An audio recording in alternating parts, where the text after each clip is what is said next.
Good morning twelfth class. बेटा हम लोगों का ऑल्टरनेटिंग करंट प्रत्यावर्ती धारा वाला चैप्टर चल रहा है और उसमें अब लास्ट टॉपिक है ट्रांसफार्मर। ये है ट्रांसफार्मर। तो इसको आज हम स्टडी करेंगे कि ट्रांसफार्मर होता क्या है, इसकी रचना क्या होती है, ये किस सिद्धांत पर कार्य करता है और क्या इसकी कार्यविधि होती है, किस तरीके से ये कार्य करता है। तो सबसे पहले जो ट्रांसफार्मर होता है ये अन्योन्य प्रेरण, विद्युत चुंबकीय प्रेरण वाले चैप्टर में मैंने आपको म्यूचुअल इंडक्शन पढ़ाया था। तो ये म्यूचुअल इंडक्शन के सिद्धांत पर कार्य करता है। मतलब अगर हम एक कुंडली के विद्युत वाहक बल में परिवर्तन करते हैं तो दूसरी कुंडली में भी धारा बहने लग जाती है। तो ये उस सिद्धांत पर कार्य करता है और इसका काम क्या होता है कि जो प्रत्यावर्ती धारा होती है उसके विभव को चेंज करता है। अगर हाई वोल्टेज है तो उसे ये लो वोल्टेज में चेंज कर देता है, लो वोल्टेज को हाई वोल्टेज में चेंज करता है। मतलब जो ट्रांसफार्मर है ये एसी को डीसी में या डीसी को एसी में नहीं चेंज करता है, ये सिर्फ ऑल्टरनेटिंग करंट के साथ ही काम करता है। और ऑल्टरनेटिंग करंट यानी कि प्रत्यावर्ती धारा को ही हाई से लो वोल्टेज में और लो से हाई वोल्टेज में चेंज करता है। तो इस बेसिस पे जो ट्रांसफार्मर होते हैं ये दो तरह के होते हैं। एक तो step up transformer. Step up का मतलब इसको हिंदी में बोलते हैं ऊंचाई ट्रांसफार्मर। तो जैसे कि नाम से ही क्लियर हो रहा है, ऊंचाई। ऊंचाई क्या करता है, जो लो वोल्टेज है, नीचे विभव वाली जो धारा है प्रत्यावर्ती धारा, उसको हाई वोल्टेज में चेंज करता है, उच्च कर देता है। ठीक है। और जो स्टेप डाउन होता है, स्टेप डाउन को हिंदी में बोलते हैं अपचाई ट्रांसफार्मर। ये क्या करता है, ये जो हाई वोल्टेज होती है उसको लो करने के काम आता है। तो जो ट्रांसफार्मर है दो तरह के हुए, स्टेप अप और स्टेप डाउन, और ये सिर्फ ऑल्टरनेटिंग करंट यानी कि प्रत्यावर्ती धारा के साथ ही काम करते हैं। अब हम देखते हैं इसकी रचना। अभी जो मैंने आपको बताया वो था ट्रांसफार्मर का सिद्धांत। तो रचना ये कैसे बनाया जाता है, इसमें जो नर्म लोहा होता है उसकी पत्तियों को एक के ऊपर एक रख के, जैसे ये दिखाया हुआ है, तो इसको या तो आयताकार या फिर गोलाकार पटलित क्रोड बनाई जाती है। तो पटलित क्रोड ये कई बार वर्ड यूज करते हैं और मैं आपको बता चुकी हूँ कि पटलित लोह क्रोड क्यों होती है, ताकि जो इसमें भंवर धाराएं उत्पन्न होती हैं उसकी वजह से जो एनर्जी लॉस हो वो कम से कम हो।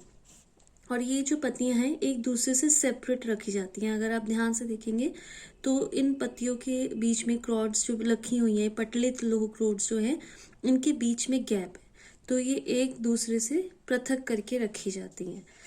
फिर इस क्रॉड पर तांबे के तार की अलग अलग दो कुंडलियां लपेटी जाती हैं। आप देख रहे हैं कि ऊपर भी तांबे की तार को लपेटा हुआ है और नीचे भी तांबे की तार को लपेटा हुआ है। ये जो कुंडलियां होती हैं, जो तांबे की तार लपेटी गई हैं, ये एक दूसरे से सेपरेट होती हैं। इन दो ये आपस में नहीं टच कर रही हैं। और जो लोहे की क्रोड है उससे भी अलग करके रखी जाती हैं। तो और जो दोनों कुंडलियां होती हैं आप देख रहे हैं, जैसे यहाँ पर एक दो तीन फेरे दिखाए गए हैं और यहाँ पर बहुत सारे फेरे दिखाए गए हैं। तो दोनों कुंडलियों में जो तांबे के तार के जो फेरे होते हैं वो इक्वल नहीं होते। एक में कम फेरे होते हैं और एक में ज्यादा फेरे होते हैं। तो एक कुंडली को प्राथमिक कुंडली बोला जाता है और एक कुंडली को द्वितीयक यानी कि सेकेंडरी कॉइल बोला जाता है। ये जो यहाँ पर डायग्राम बना हुआ है, ये डायग्राम है ऊंचाई ट्रांसफार्मर का, जो वोल्टेज को लो वोल्टेज को हाई में चेंज करता है। तो जो ऊंचाई ट्रांसफार्मर यानी कि स्टेप अप ट्रांसफार्मर होता है उसमें प्राथमिक कुंडली में तार के कम फेरे होते हैं और सेकेंडरी कुंडली में तार के अधिक फेरे होते हैं। और जो अपचाई ट्रांसफार्मर होता है, अपचाई मतलब जो स्टेप डाउन ट्रांसफार्मर होता है, उसमें इसका उल्टा होता है। प्राथमिक यानी कि प्राइमरी जो कॉइल है उसमें तार के फेरे ज्यादा होते हैं और जो सेकेंडरी कॉइल है उसमें तार के फेरे कम होते हैं।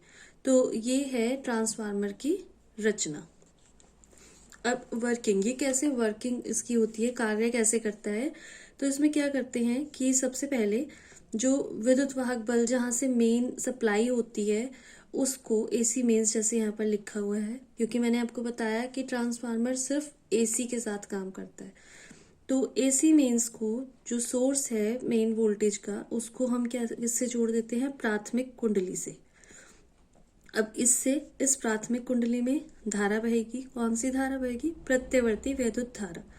अब प्रत्यवर्ती जो धारा होती है उसमें एक चक्कर में एक बार ऊपर की तरफ होती है धारा और एक बार नीचे की तरफ, इस तरीके से होती है प्रत्यवर्ती धारा, ऊपर नीचे। तो जो ये कुंडली जो है ये किससे जुड़ी हुई है? क्रॉड से। तो जब धारा इसमें बहेगी प्राथमिक कुंडली में, प्राइमरी कॉइल में जब धारा बहती है तो हर एक चक्कर में जो क्रॉड है एक बार एक दिशा में ये एक दिशा में चुंबकित होगी और एक बार दूसरी दिशा में चुंबकित होगी। तो इसलिए ये जो क्रॉड है इसमें एक परिवर्ती चुंबकीय क्षेत्र उत्पन्न हो जाएगा, क्योंकि दिशा बदल रही है चुंबकीय क्षेत्र की, इसलिए यहाँ पर जो चुंबकीय क्षेत्र, मैग्नेटिक फील्ड जो उत्पन्न होगा वो कैसा होगा? वेरिएबल होगा। तो इससे क्या होगा? जो प्राथमिक कुंडली, जो प्राइमरी कॉइल में जो वैद्युत ऊर्जा है, यहाँ से जो धारा बहने से इसमें जो वैद्युत ऊर्जा आई वो किस में चेंज हो जाएगी? वो चेंज हो जाएगी क्रॉड की चुंबकीय ऊर्जा में। तो यहाँ पर जो प्राथमिक कुंडली की वैद्युत ऊर्जा है उसका रूपांतरण हो जाएगा क्रॉड की चुंबकीय ऊर्जा में। अब ये जो क्रॉड है ये प्राइमरी कॉइल के साथ भी है, साथ ही साथ जो द्वितीयक सेकेंडरी कॉइल है वो भी इस क्रॉड पर ही लिपटी हुई है। अब क्रॉड का बार बार क्या हो रहा है? चुंबकन हो रहा है, विचुंबकन हो रहा है, चुंबकन विचुंबकन।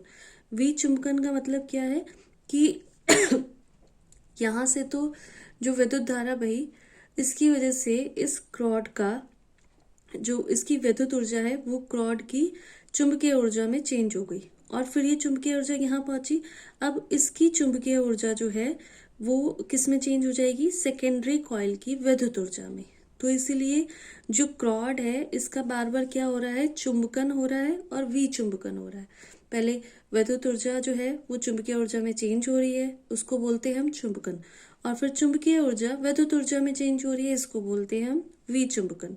तो इस तरीके से बार बार चुंबकन और विचुंबकन होने से जो इस कुंडली में जो फ्लक्स गुजर रहा है, जो चुंबकीय बल रेखाएं प्रत्येकांक क्षेत्रफल से गुजरती हैं, उस फ्लक्स में कंटिन्यूशन में परिवर्तन होता रहता है। और हमें पता है, जो हमने फैराडे के चुंबकीय प्रेरण के नियम पढ़े हैं, उससे हमें पता है कि जब फ्लक्स में परिवर्तन होता है तो उससे क्या होता है, यहाँ पर जो द्वितीयक कुंडली है उसमें क्या उत्पन्न हो जाएगा? प्रत्यवर्ती विद्युत वाहक बल उत्पन्न हो जाएगा। और ये विद्युत वाहक बल जो है ये किस पर डिपेंड करता है? ये डिपेंड करता है इन दोनों कुंडलियों में जो तार है उसके फेरों की संख्या पर।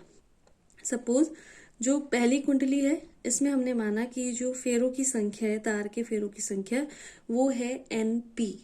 P इसलिए क्योंकि प्राइमरी कॉइल है। और जो द्वितीयक कुंडली है इसमें हमने माना कि जो तार के फेरों की संख्या है वो है NS। S क्योंकि ये सेकेंडरी कॉइल है। और जो चुंबकीय फ्लक्स है वो है phi-B। ये सब आप पहले पढ़ चुके हैं। अगर हम ये मान लें कि इस पूरे प्रोसेस में जो फ्लक्स है उसमें कोई लीकेज नहीं हो रही है, कोई उसका लॉस नहीं हो रहा है, तो जो प्राइमरी कॉइल में फ्लक्स है और जो सेकेंडरी कॉइल में फ्लक्स है वो फ्लक्स कैसे होंगे? सेम होंगे। तो अगर हम फैराडे का जो चुंबकीय प्रेरण का नियम है वो लगाएं तो उससे हमें पता है कि EP इज इक्वल टू, या पहले पढ़ चुके हैं फैराडे के नियम, EP is equal to -NP delta phi-B upon delta T, जहाँ पर EP है प्राइमरी कुंडली का विद्युत वाहक बल, NP है प्राइमरी कुंडली में तार के फेरों की संख्या, और delta phi-B upon delta T है चुंबकीय फ्लक्स परिवर्तन की दर। इसी तरीके से अगर हम द्वितीयक की बात करें, ES is equal to -NS delta phi-B upon delta T, इन दोनों को हम डिवाइड कर दें तो ES अपॉन EP जो है वो किसके बराबर आ जाएगा? NS upon NP। तो अगर हम ये मान लें कि जो प्राइमरी कॉइल है उसमें कोई भी ऊर्जा का लॉस नहीं हो रहा है, तो जो प्राइमरी कॉइल में विद्युत वाहक बल है वो किसके बराबर हो जाएगा? वो बराबर हो जाएगा वोल्टेज के। और जो सेकेंडरी कॉइल है, प्राइमरी कॉइल में अगर हम ये मान लें कि कोई भी ऊर्जा का जो लॉस है वो नहीं हो रहा है, तो जो विद्युत वाहक बल है यहाँ से जो निकला वो बराबर हो जाएगा विभवांतर के, वोल्टेज के। और अगर हम ये मान लें कि जो सेकेंडरी कॉइल है वो खुली हुई है, उसके बीच में कुछ भी की नहीं है, तो जो यहाँ पर विभवांतर है वो किसके बराबर हो जाएगा, वो विद्युत वाहक बल के बराबर हो जाएगा। It means VS upon VP is equal to ES upon EP। विभवांतर ही जो है वो विद्युत वाहक बल के बराबर हो जाएंगे। और ES अपॉन EP जो है हमारे पास किसके आया था, NS अपॉन NP। इसको हम NS अपॉन NP लिख देंगे और ये इज इक्वल टू है R के। ये R जो है इसको बोलते हैं ट्रांसफॉर्मेशन रेशो, या हिंदी में बोला जाता है परिणमन अनुपात। और इसके बेसिस पे हम ऊंचाई और अपचाई ट्रांसफार्मर को भी अगर डेफिनेशन पूछी जाए 1 मार्क में तो हम उसको बता सकते हैं कि जो ऊंचाई ट्रांसफार्मर होता है उसमें R का मान 1 से अधिक होता है, जो ट्रांसफॉर्मेशन रेशो होता है वो 1 से ज़्यादा होता है, और जो अपचाई होते हैं उसमें ट्रांसफॉर्मेशन रेशो जो है वो 1 से कम होता है। तो यहाँ से हमारे पास आया VS अपॉन VP। VS है सेकेंडरी कॉइल के बीच में जो वोल्टेज है वो, VP है जो प्राइमरी जो कॉइल है उसके बीच में जो वोल्टेज है वो, और NS है जो सेकेंडरी कॉइल है उसमें फेरों की संख्या, NP है प्राइमरी कॉइल में फेरों की संख्या। तो VS upon VP is equal to NS upon NP। अब अगर जैसे कि हमने पहले भी बोला कि जो प्राइमरी और सेकेंडरी कॉइल है उसमें अगर कोई भी एनर्जी लॉस या पावर का लॉस ना हो तो दोनों कुंडलियों की जो शक्ति है वो भी कैसी होगी, बराबर। हम जानते हैं P is equal to VI होता है, तो VS IS is equal to VP into IP। Primary और सेकेंडरी कॉइल की जो पावर है वो सेम है। तो यहाँ से IP upon IS is equal to VS upon VP is equal to NS upon NP is equal to R। मतलब अगर विद्युत वाहक बल या विभवांतर में परिवर्तन होता है तो धारा में भी परिवर्तन होगा, बट ऑपोजिट। इसका मतलब है कि अगर वोल्टेज बढ़ेगी तो धारा घटेगी, और अगर धारा बढ़ेगी तो वोल्टेज घटेगी। इसके अलावा ट्रांसफार्मर में कुछ लॉस भी होता है, ऊर्जा की कुछ हानियां भी होती हैं। तो उसमें सबसे पहली जो हानि है वो है तांबे की हानि, कॉपर लॉस। तो जब प्राथमिक और जो प्राइमरी और सेकेंडरी कॉइल है उसमें जो प्रत्यावर्ती धारा बहती है तो कुछ ना कुछ ऊर्जा जो है वो जो तांबे के फेरे हैं उसमें ऊष्मा के रूप में भी कुछ लॉस हो जाता है, और इस ऊष्मा को कम करने के लिए क्या किया जाता है, जो कॉइल्स होती हैं ट्रांसफार्मर में उसके चारों ओर ठंडी हवा या फिर तेल प्रवाहित किया जाता है। सेकंड है भंवर धाराओं में हानि। ये मैं आपको बता भी चुकी हूँ कि भंवर धाराओं के कारण जो हानि होती है उसको कम करने के लिए क्या करते हैं, जो क्रॉड होती है वो पटलित करके बनाई जाती है। फिर है शैथिल्य हानि। शैथिल्य हानि क्या होती है कि हमें पता है कि जो ट्रांसफार्मर है वो किस सिद्धांत पर कार्य करता है, वो कार्य करता है कि जो क्रॉड है वो बार बार चुंबकित हो और फिर विचुंबकित हो, चुंबकित हो और विचुंबकित हो हर एक चक्कर में। इसकी वजह से ऊर्जा जो है वो ऊष्मा के रूप में लॉस होता है। तो इसलिए इस लॉस को दूर करने के लिए, जो शैथिल्य हानि है इसको दूर करने के लिए क्या किया जाता है, जो क्रॉड है वो चुंबकीय मिश्र धातु की बनाई जाती है, प्रॉपर लोहे की नहीं बनाई जाती, मिश्र धातु की बनाते हैं ताकि ये शैथिल्य हानि कम हो। फ्लक्स हानि। फ्लक्स हानि क्यों होती है, क्योंकि जो प्राइमरी और सेकेंडरी कॉइल है उसमें जो कपलिंग होती है, दोनों कुंडलियों की जो कपलिंग होती है वो कभी भी पूरी नहीं होती। एक में ज़्यादा होती है तो दूसरे में कम, एक में कम है तो दूसरे में ज़्यादा होती है। तो इसलिए जो एक कुंडली से जो फ्लक्स निकलता है वो दूसरी में पूरी तरीके से पास नहीं होता, तो उसको बोलते हैं फ्लक्स हानि। तो इन चारों हानियों की वजह से, तांबे में हानि, भंवर धाराओं में हानि, शैथिल्य हानि, फ्लक्स हानि, इन चारों धाराओं की वजह से जो VS और IS की मल्टीप्लिकेशन है यानी कि पावर है वो प्राइमरी की पावर के इक्वल नहीं होती है। जो अभी हमने पीछे बोला वो हमने बोला था कि दोनों कुंडलियों में पावर इक्वल होती है। वो कब, जब कोई भी ऊर्जा की हानि ना हो, पर अभी हमने देखा कि इतनी तरह की ऊर्जा की हानि होती है, इसीलिए जो सेकेंडरी कुंडली में जो पावर होती है वो प्राइमरी कुंडली की पावर से कम होती है। और ये है ट्रांसफार्मर की दक्षता का सूत्र कि दक्षता हम कैसे फाइंड आउट करेंगे।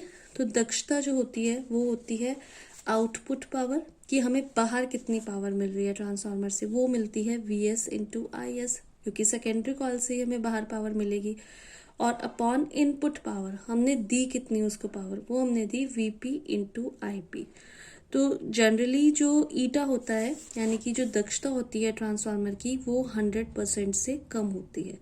100% तो जो आदर्श ट्रांसफार्मर हो जिसमें किसी तरीके की ऊर्जा की हानि ना हो उसकी दक्षता होती है, और ऐसा ट्रांसफार्मर होता नहीं है।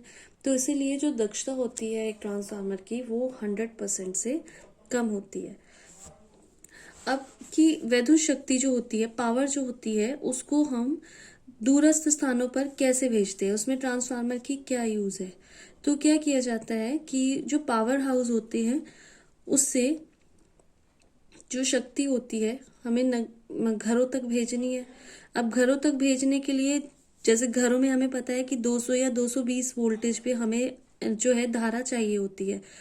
अगर पावर हाउस से इतनी ही वोल्टेज पे शक्ति को भेजा जाएगा तो बहुत ज़्यादा एनर्जी लॉस होता है, बहुत ज़्यादा एनर्जी भी लॉस होता है, साथ ही साथ इतनी जो ज़्यादा धारा भेजने के लिए बहुत मोटी मोटी तारों की भी ज़रूरत पड़ती है। तो इस सब में बहुत खर्चा होगा, एनर्जी लॉस होगा, बहुत ज़्यादा खर्चा होगा।